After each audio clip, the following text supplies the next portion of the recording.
नमस्कार दोस्तों, आप सभी का स्वागत है मेरे चैनल सिंप्लीफाइड में। तो दोस्तों, आज अपन सॉल्व करेंगे एक बड़ा ही फेमस प्रॉब्लम जो कि लगभग इसके चांसेस होते हैं हर एक एग्जाम में पूछे जाने के।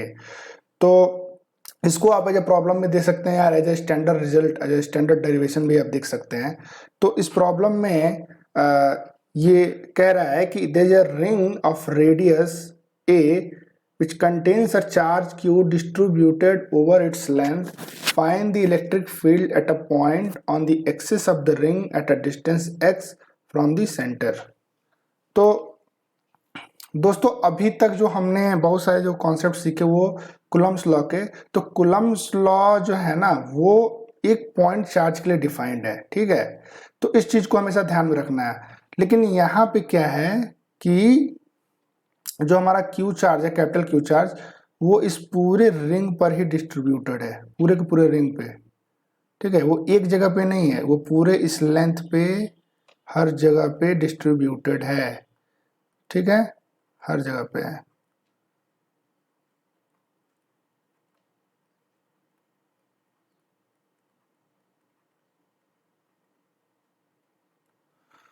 तो दोस्तों, इस केस में हम कैसे निकालेंगे इलेक्ट्रिक फील्ड? तो ऐसा नहीं है कि कुलम्स लॉ अभी यहाँ वैलिड नहीं है, कुलम्स लॉ यहाँ भी वैलिड है, बट हमें थोड़ा सा दिमाग लगाना होगा। हमें क्या करना होगा, हमें पता है कि कुलम्स लॉ किस पे डिफाइंड है, पॉइंट चार्ज पे। तो अगर पॉइंट चार्ज पे डिफाइंड है तो हम क्या करेंगे कि इस रिंग पे भी एक पॉइंट चार्ज क्रिएट कर लेंगे। सपोज मैंने यहाँ पे एक पॉइंट चार्ज दे दिया डी क्यू, और ये डी क्यू जो है ये इतना छोटा है, इतना छोटा मैंने एलिमेंट लिया है कि इसको ऑलमोस्ट एक पॉइंट की तरह हम ट्रीट कर सकते हैं, ठीक है। तो इसकी वजह से जो इलेक्ट्रिक फील्ड आएगा इस पॉइंट पे, वो कैसे आएगा? तो सबसे पहले इस पॉइंट चार्ज को हमें, एक मिनट इसको स्ट्रेट बना लेता हूं,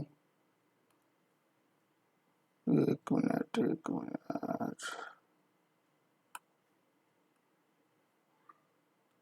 हाँ ठीक है। तो इस पॉइंट चार्ज को इस पॉइंट पी से जब ज्वाइन करेंगे तो इस लाइन के अलोंग क्या आएगा, इलेक्ट्रिक फील्ड, किसके कारण? डी क्यू के कारण। तो वो कुछ ऐसा होगा, ठीक है। मान लो कितना आएगा, डी आएगा।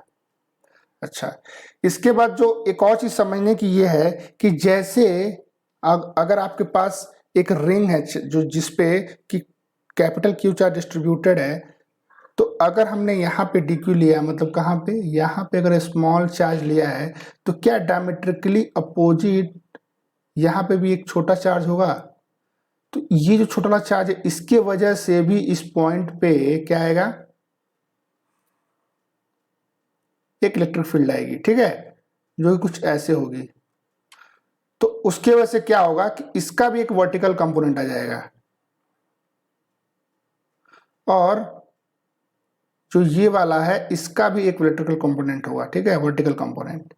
और ये दोनों वर्टिकल कंपोनेंट क्या करेंगे, एक दूसरे को कैंसिल कर देंगे, ठीक है। और इसी तरह से आप रिंग पे जहां जहां मूव करिएगा ना, उसके डायमेट्रिकली अपोजिट आपको एक और पॉइंट चार्ज मिलेगा, जिसकी वजह से ये दोनों एक दूसरे के वर्टिकल या हॉरिजॉन्टल जो भी बोलो, उन कंपोनेंट्स को कैंसिल करते चले जाएंगे।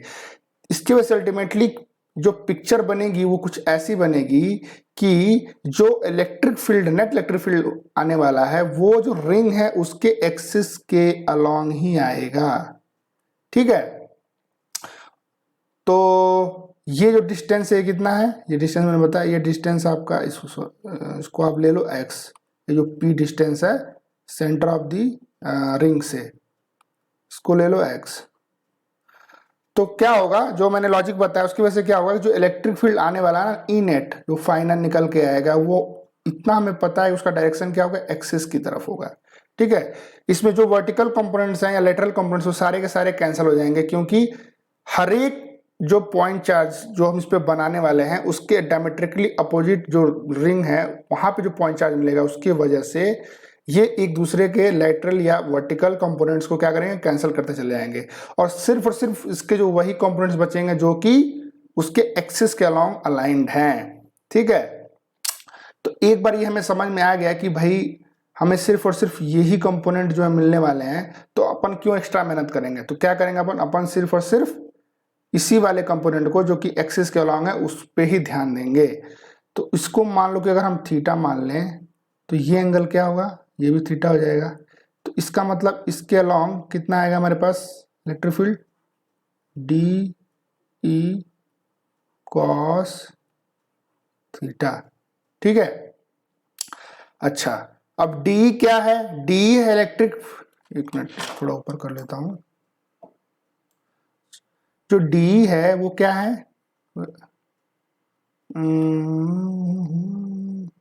हाँ, डी है इलेक्ट्रिक फील्ड किसके कारण, डी क्यू के कारण। तो अगर हमें पता है, अगर ये डिस्टेंस हमें मिल जाए, ये वाला डिस्टेंस है, और हमें चार्ज पता है डी क्यू है, तो क्या यहाँ पे इलेक्ट्रिक फील्ड नहीं निकाल सकते। तो डी कितना आएगा, डी आएगा हमारे पास कितना, डी आ जाएगा के इंटू छोटा चार्ज डी क्यू और अपॉन ये डिस्टेंस का स्क्वायर। तो ये डिस्टेंस कितना होगा, अगर ये x है और ये a है तो ये कितना आ जाएगा, ये अंडर रूट, ये लिख लेता हूं, ये आएगा under root x square plus a square. तो यहाँ लिख लो x square plus a square, और इस पूरे का क्या होगा, टोटल का स्क्वायर हो जाएगा। तो ये कितना आएगा फाइनली, के d Q divided by x square plus a square. ठीक है। अच्छा, ये तो मिल गया हमें, लेकिन हमें क्या पूरा एक्सप्रेशन निकालना होगा ना, डी कॉस थीटा, क्योंकि इसको ही इंटीग्रेट जब अपन करेंगे तो हमें क्या मिलेगा, हमारा ई नेट मिलेगा। ठीक है, चलो देखते हैं। अच्छा, तो इस फिगर में अगर हमें कॉस थीटा कैलकुलेट करना हो तो कैसे क्या लिख सकते हैं, कॉस थीटा कितना आएगा, कॉस थीटा आएगा, हमें बेस पता है x और ये हाइपोटेन्यूज पता ही है, तो कॉस थीटा कितना आएगा, x divided by x square plus a square. ठीक है, और क्या करना है, अभी हमें डी मिल गया, कॉस थीटा मिल गया, तो हमारा जो ई नेट होगा वो कितना आएगा, ई नेट आएगा डी ई कॉस थीटा का इंटीग्रेशन। ठीक है, तो इसके अंदर सब सारे वैल्यू सब्स्टिट्यूट करो, डी कितना है, के डी क्यू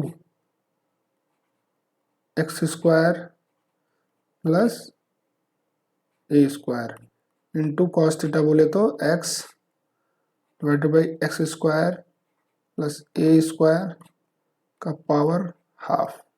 ठीक है, इसको थोड़ा और सिंप्लीफाई करो, और सिंप्लीफाई जब अपन करेंगे क्या आएगा, के एक्स नीचे आ जाएगा x square plus a square, ये दोनों का बेस कॉमन ही है, सिर्फ पावर ऐड हो जाएगा, तो 3/2 इंटू डी क्यू। अच्छा, ये हो गया हमारा फाइनल एक्सप्रेशन। तो अगर आप देखो इस फिगर में, तो जब अपन रिंग पे इंटीग्रेट करेंगे, पूरे रिंग पे से रोटेट करेंगे, इंटीग्रेशन करते हुए से घूमेंगे, तो क्या इस पॉइंट से x की दूरी बदलने वाली है, किसी भी पॉइंट की, किसी भी पॉइंट की, किसी भी पॉइंट की इस रिंग पे क्या उसकी दूरी इस पॉइंट P से बदल जाएगी, ये x। आप रिंग पे जब घूमोगे तो x डिस्टेंस क्या होगा, वो कांस्टेंट ही रहेगा। ठीक है, इंटीग्रेशन जब आप करोगे तो हर पॉइंट पे जो x डिस्टेंस है वो भी नहीं बदलेगा। क्या a बदलेगा, ये भी नहीं बदलेगा, और a और x नहीं बदलेगा तो क्या ये बदलेगा। इसका मतलब कि जब अपन इंटीग्रेशन करेंगे तो उस केस में हमारा ये तो पहले से ही कांस्टेंट है, ये भी कांस्टेंट होगा और ये भी कांस्टेंट होगा, सब कुछ कांस्टेंट है। तो उसको क्या करेंगे, सब कुछ कांस्टेंट है तो with respect to when we move around the ring for integration, तो सब कुछ बाहर आ जाएगा, सबका सब कांस्टेंट है। ठीक है, एक्स स्क्वायर स्क्वायर 3/2। ठीक है, अंदर कितना बचा, डी क्यू। और हमें पता है डी क्यू का समेशन टोटल करेंगे तो टोटल चार्ज कितना था, वो ये टोटल चार्ज के बराबर आ जाएगा, क्यू के बराबर। तो कितना आएगा फाइनल एक्सप्रेशन, के x q divided by x square A square 3/2। ठीक है, ये आपका फाइनल एक्सप्रेशन आ गया। तो इसको एक बार अरेंज कर लेते हैं अच्छे से। हमारा रिंग कैसे था, let me change the colour. हाँ, तो ये हमारा रिंग था, ठीक है, जिसकी रेडियस कितनी थी, ए, और वो जो पॉइंट पी था वो कितनी दूरी पे था, एक्स। इस पे चार्ज कितना था, क्यू, और ये पी पॉइंट किस उसके एक्सिस पे है, ठीक है। तो जो फाइनल एक्सप्रेशन निकल के आया इलेक्ट्रिक फील्ड का कितना आया, आप इसको याद भी रख सकते हैं क्योंकि डायरेक्ट रिजल्ट पे भी बेस्ड क्वेश्चंस आते हैं, ठीक है। तो कितना आ रहा है वो, k x q divided by x square plus a square to the power 3/2। इसको बॉक्स में बंद कर लो, ठीक है।